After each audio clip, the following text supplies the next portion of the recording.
What's happening? Andy here. I am joined today by Toni Gorveatt of Cobb Technologies in Richmond. How are you doing today, Toni? I'm great, Andy. I'm great. How are you? I am excellent. Great to see you. I miss seeing you. We have visited you every year for the last 5, 6, maybe even 7. I don't even remember how long. You actually moved one time and we didn't know it. We visited the wrong place. You went to the old building. Yeah, Yeah, we missed you this year. Yeah.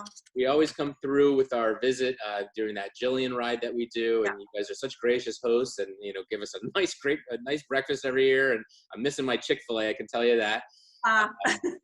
How is Richmond? How's your team doing? How's Cobb? Your family? How is everybody hanging in there right now? My family's great. Thanks for asking. And Cobb's good. I mean, we're operating very differently than we did earlier in the year, but I would say we're good. We're figuring out how to make this happen and doing a lot of things different than we did earlier in the year. But I'd say the employees are all doing well. Yeah. Very good to hear. Yeah. So Cobb, just to step back, Cobb is one of the biggest, I would call you office technology companies, B2B companies in the Richmond area. You guys market equipment from Canon, from Konica Minolta, a little Kyocera, you said.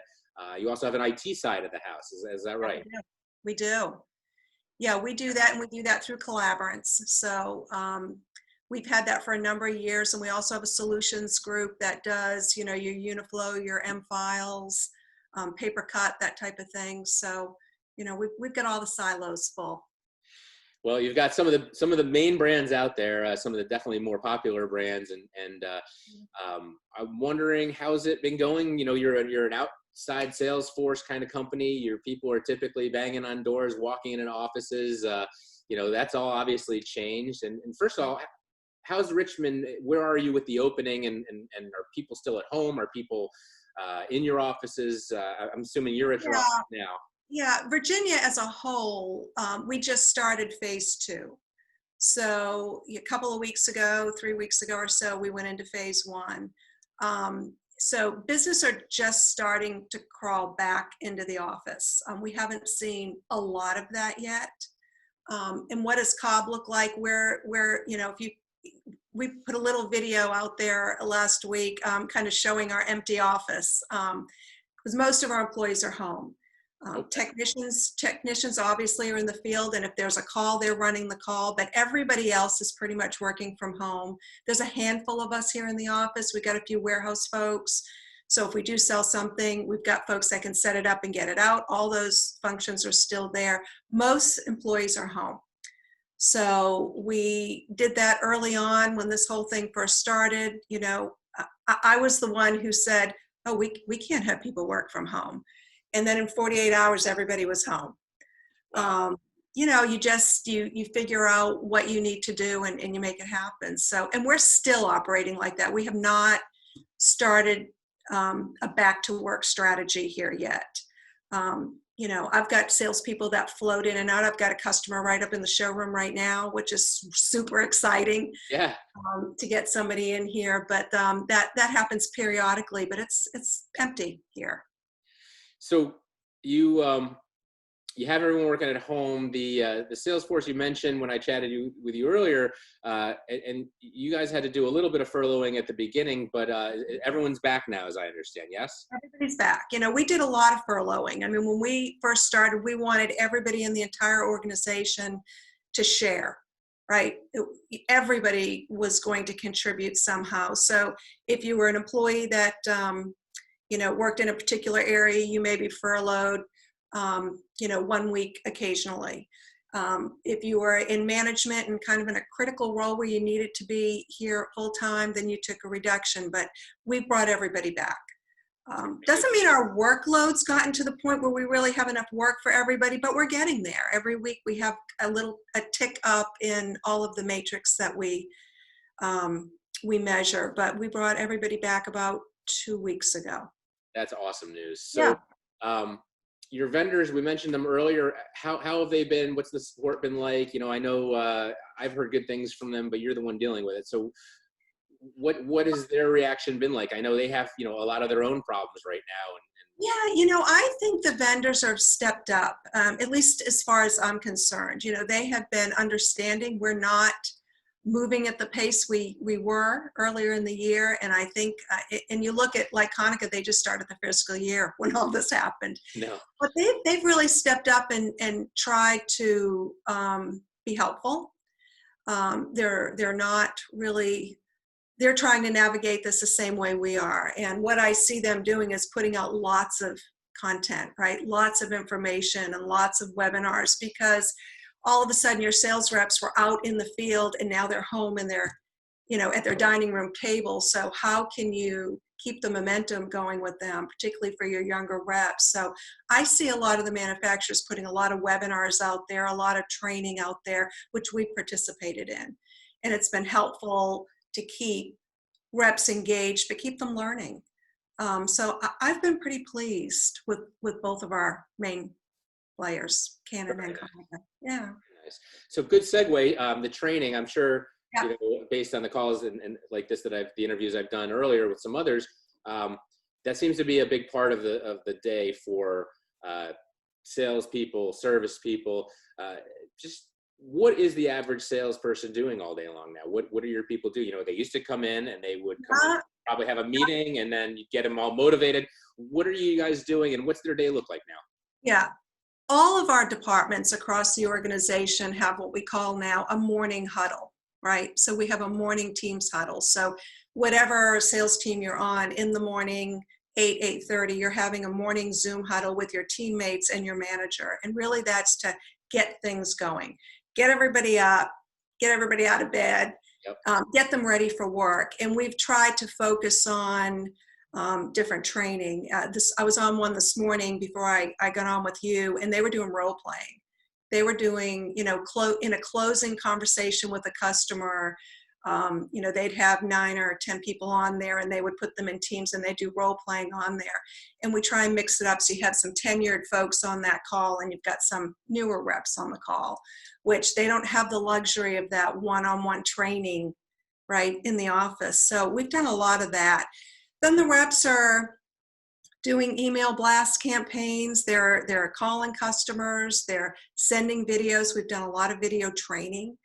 I was talking to you early on, just trying to get people comfortable with that. We were having little contests where they'd be home, and if I was a musician, I might do a little video thing telling you about my guitar or something, just to get them used to a new way of doing things. So, and that's 3 months ago, right? Like we've been home for 3 months now. So we're evolving, and we're doing that. We've also, at the end of the day, we have a recap where all the sales teams are on one recap, and our VP of sales conducts that one. And that's just, how's everybody's day? Anybody have any wins? Anybody have any successes? And it just is keeping folks connected. And I'll tell you, our offices are across the state, and we have 6 of them. And we're communicating more every day with the sales team than we ever did before. I know, folks that work in our Roanoke branch, you see their kids on there, so it's in a bad situation, there's some good that's come out of that, right? And I think it's brought some of those more remote salespeople into an environment where there's more engagement and more communication, which I think is helping them develop better.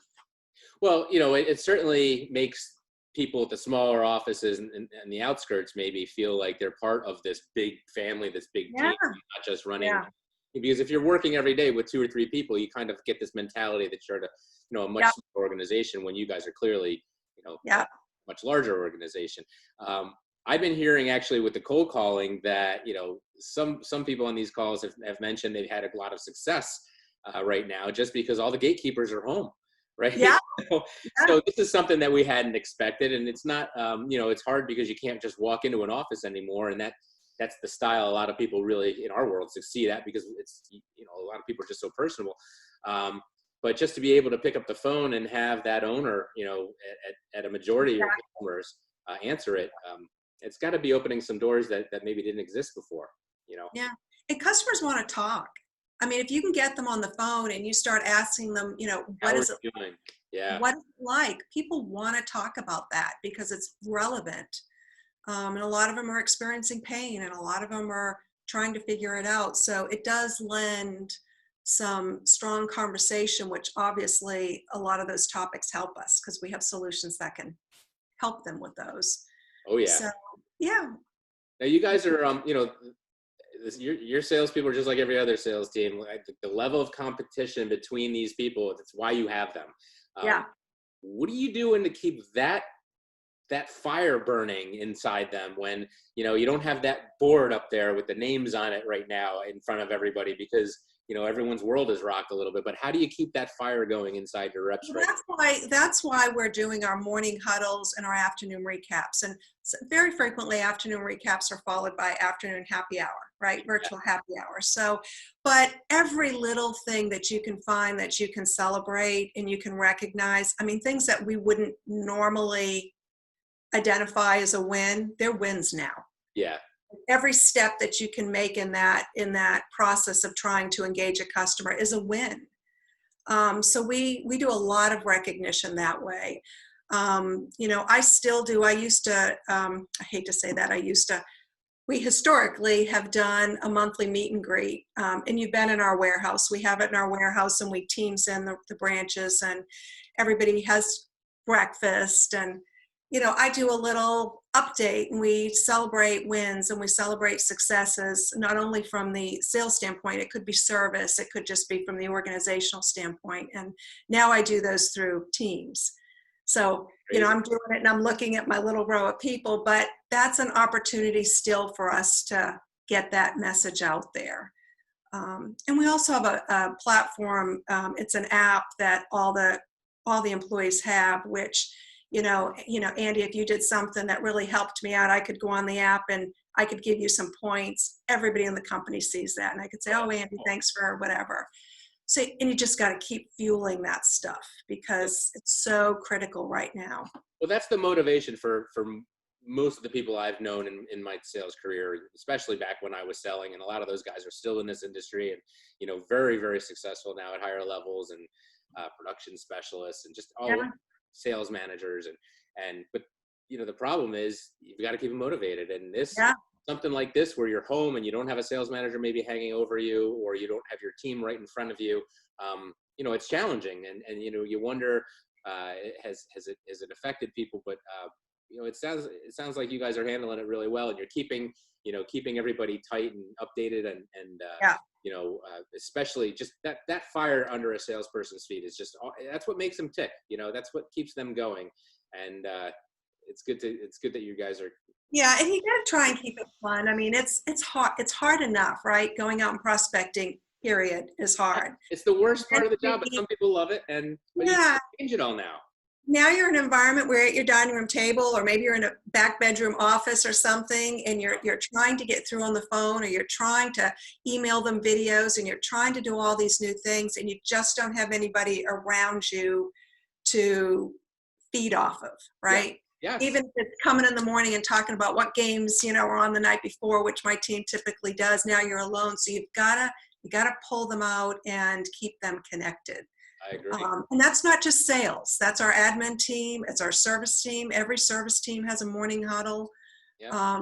You know, everyone needs an excuse to get up and going every day. You know, I mean, it's, especially with this situation where, you know, the news is doom and gloom every day and you know, it just doesn't seem to get any better.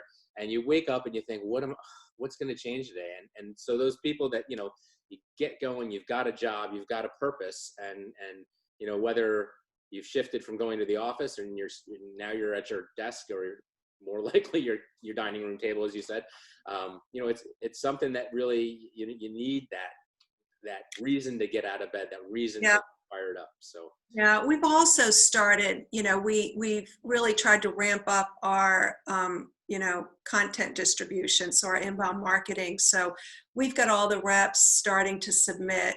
They're home thinking of everything a customer would ask, right? And trying to write articles or, you know, give us a list of bullet points on a specific topics. And we've got a marketing team. They're busier than they've ever been. I bet they are, because all their sales reps are probably sitting there with the opportunity to think instead of, you know, and they've got time on their hands, and now they can get creative. And your marketing department's probably, I have no doubt that they're swamped. They're swamped, and we've got reps coming in here doing little videos, how-to videos on the equipment. So we're just trying to really encompass the whole thing. We started to do this, our solutions group and our IT group started it. We do a coffee with Cobb, every Thursday at 2, and we get that message out to the customer, and it's a little like 20-minute, segment on, Office 365 or M-Files or, network security. Variety of topics will be on there. And we'll have a couple folks on there. And we've never done a lot of that, but it's been very successful. We've gotten leads that way because I think, I come in the morning, particularly trying to navigate this whole COVID and the PPP and, okay, what do I need to do for the organization to keep us going? I'm getting webinars thrown at me all day long, and I'm watching more of them than I've ever done before because they're topics that are critical to my decision making, right? So if you can throw topics out like voice over IP, how are your folks communicating at home? And that's been successful. And I think a lot of dealers probably are doing similar things to that. But and it also, we're going to open it up and get it away from the managed services group, and we're going to do one on production print and kind of attack that vertical market that's really the printing, and then we're going to do large format. So it's just mixing it up.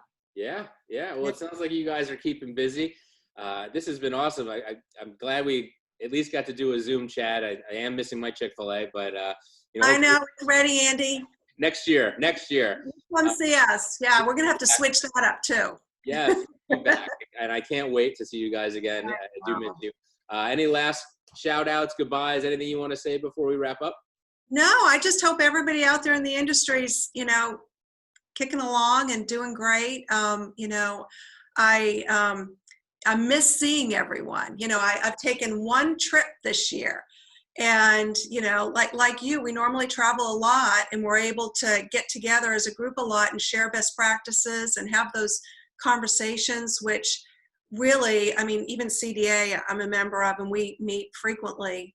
And I think they've contributed to the growth of Cobb, just being able to share those best practices. So I can't wait till we all get back and we're able to do that. I can't wait either. Well, it was great seeing you again, and we will catch up. And I will definitely follow up, and maybe we'll do another chat in a few months and see how things are going. All right. Thanks, Andy. Have a great day. You too. Bye-bye.